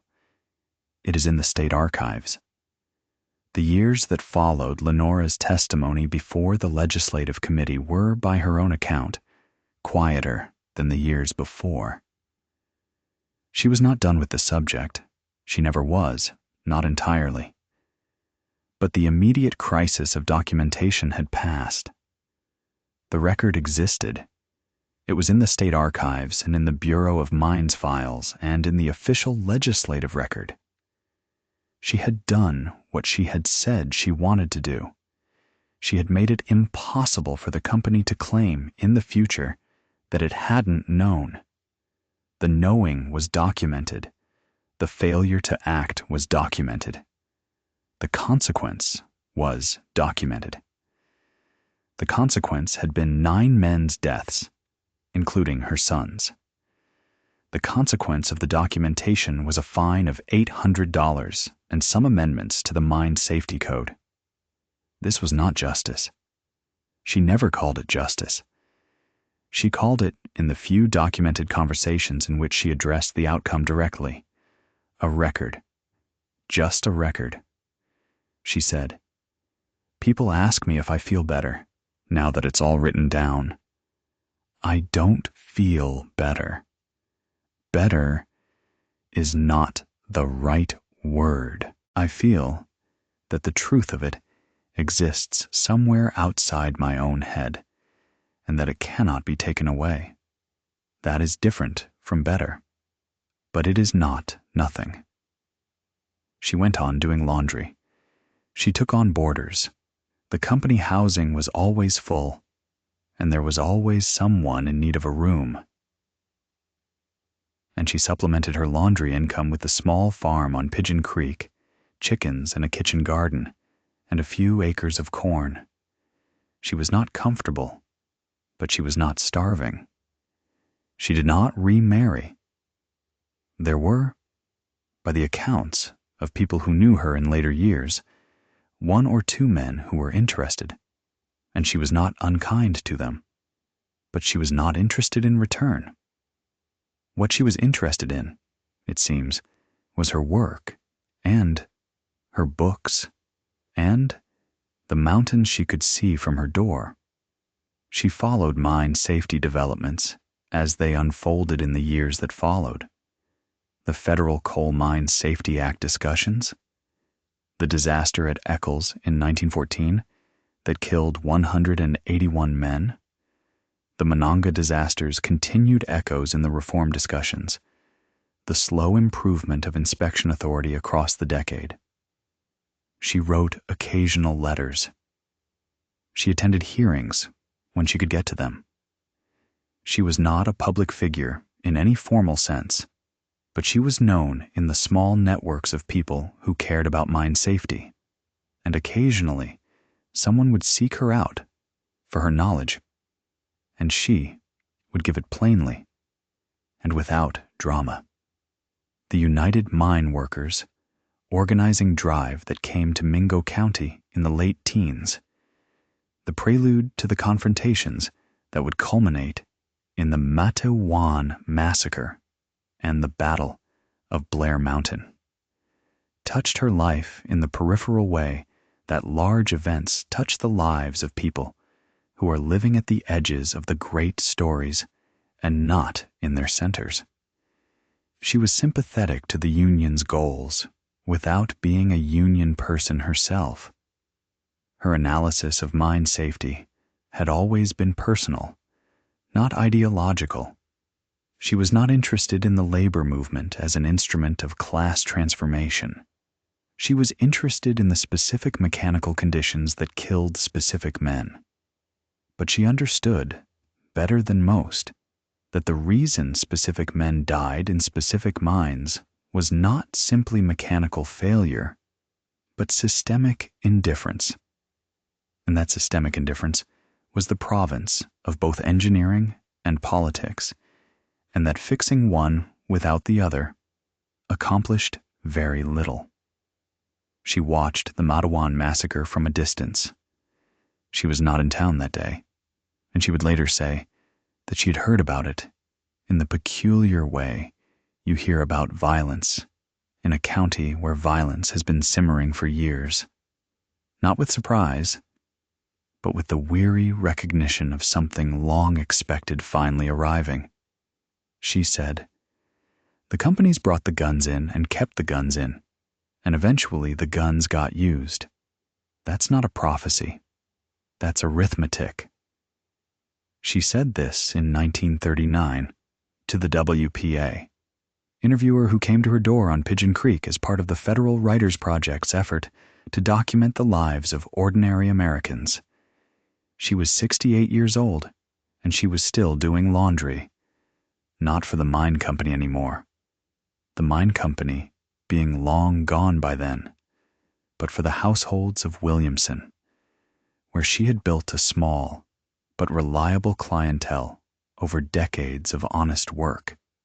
Her hands were rough, and her back was bent, and she sat in a chair by the window with a light on her face, and she told the interviewer, whose name was Margaret Estep, everything she remembered about the backward walk and the riverbank and the explosion and the testimony. Margaret Estep was a young woman from Charleston who had gone to college and who had the characteristic uncertainty of educated young people who have been sent to document the lives of people whose experience they cannot entirely imagine. She sat across from Lenora Blankenship, and she asked her questions, and she wrote down the answers in shorthand.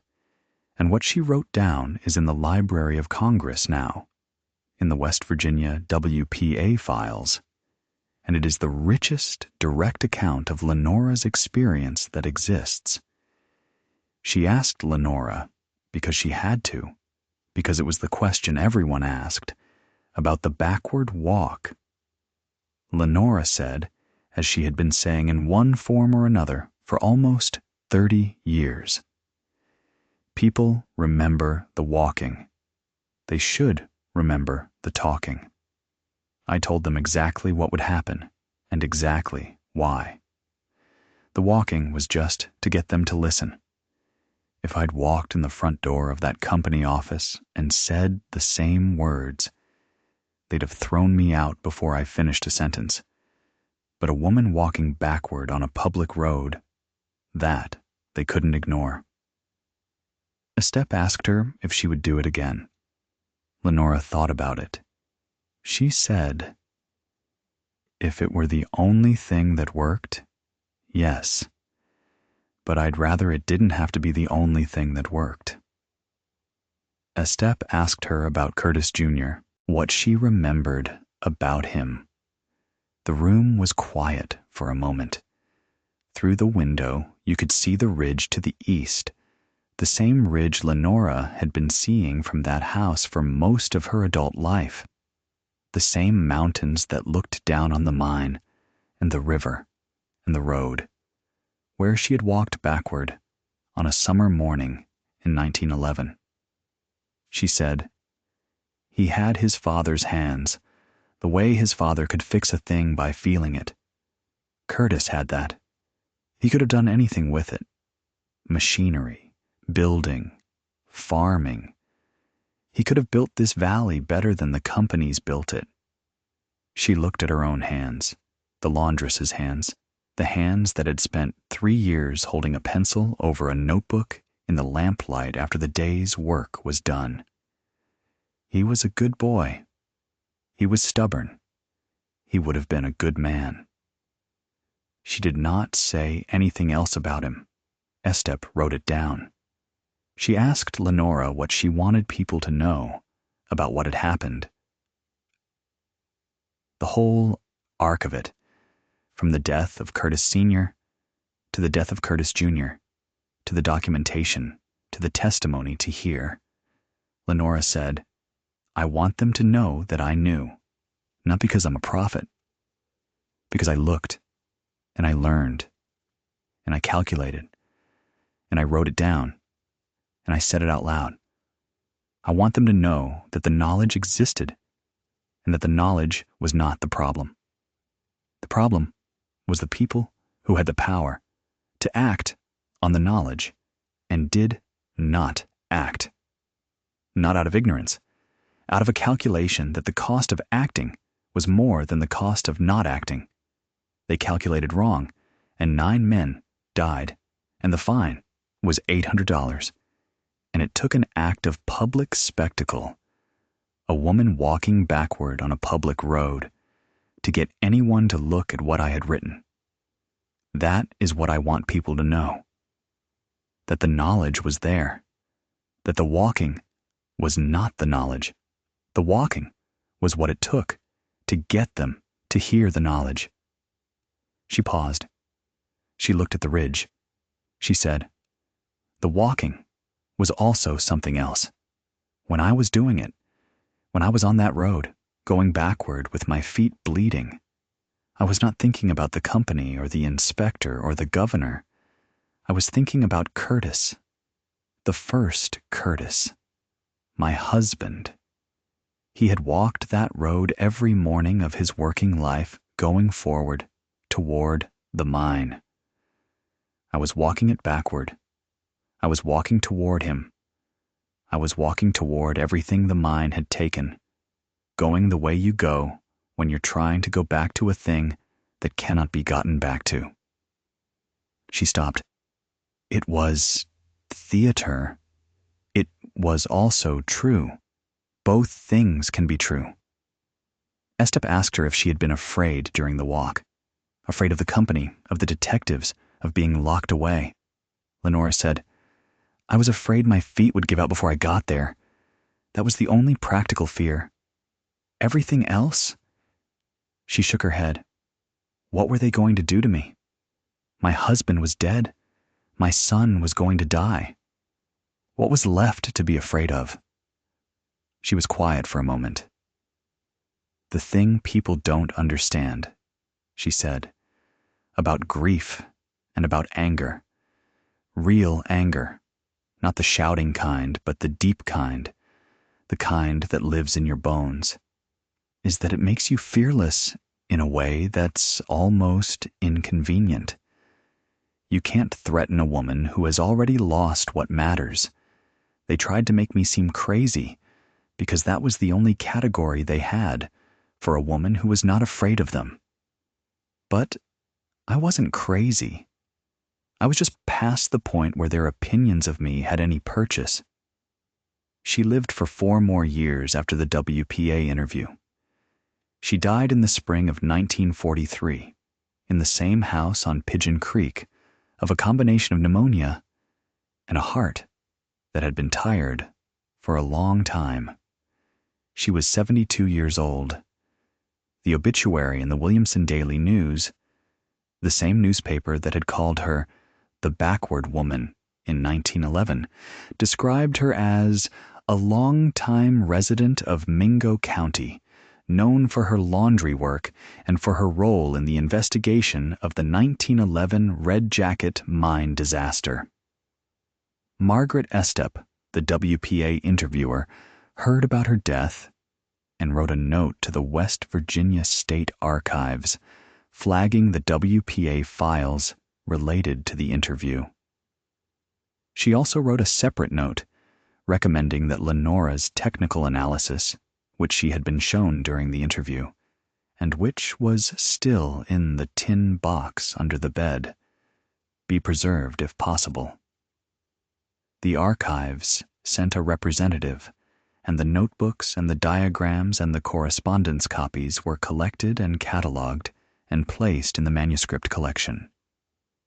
They are there still.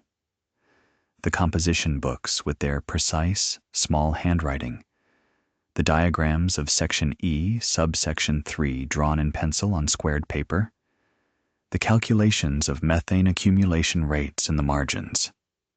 The handwriting is clear and unhurried, as if the writer had all the time in the world and intended to get it right.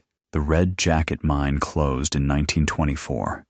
The coal seams played out, and the economics of the southern West Virginia fields having shifted toward the larger operations with deeper capital reserves. The surface buildings came down over the decades that followed, one by one, until there was nothing left but the faint depression in the earth where the shaft had been, and the flat area where the company houses had stood. The company houses themselves were abandoned and eventually pulled down for lumber, or simply left to collapse, and the foundations returned to earth, and the vegetation returned to cover them, and the forest came back. The way forests always come back in the mountains, if you leave them alone long enough. First the briar and the locust and the sumac, then the hardwoods pushing up through, then the full canopy closing over, and the mountain looking from a distance, as if no one had ever been there. You can walk there now and not know what happened if you don't know to look. You can stand on the hillside above the tug fork on a September morning and hear the river and the birds and the wind in the trees and feel the mountain's indifference, which is not malice. It was never malice, but which is the thing that lets you understand why people in these hollows developed such complicated relationships with the idea of memory, with the idea of record, with the idea that if you wrote it down and said it out loud and made them hear it, something would be preserved that the mountain would otherwise simply absorb back into itself. 9 men died in Section E, Subsection 3 of the number 4, shaft of the Red Jacket Coal Company on September 14th, 1911. Their names were James Alley, Ellis Prater, Dolph Farrell, Silas Muncy, Luther Vance, Henry Stratton, Booker Caldwell, Clarence Alderman, and Curtis Blankenship Jr. They were killed by a methane explosion caused by inadequate ventilation and ignited by open-flame carbide lamps in a section that should have been designated as gassy and was not. The explosion caused a roof collapse accelerated by 3 unreplaced support timbers that had been flagged for replacement 19 months before the disaster occurred. All of this was known before it happened.